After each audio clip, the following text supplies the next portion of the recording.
Singamapholisa koBulawayo.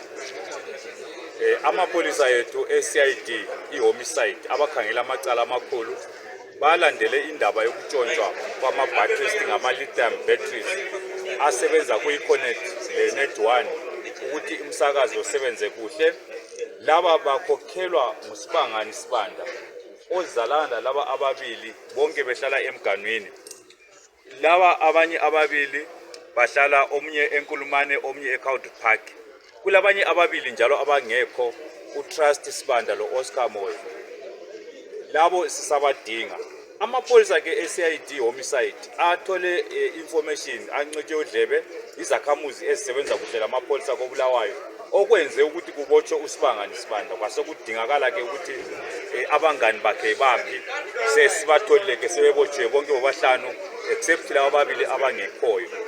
Impahla lezi ezitholakeleyo ezingaba izinkulungwane ezingama-30 emadola aseMelika zitholakale lapha abesezithengisa khona.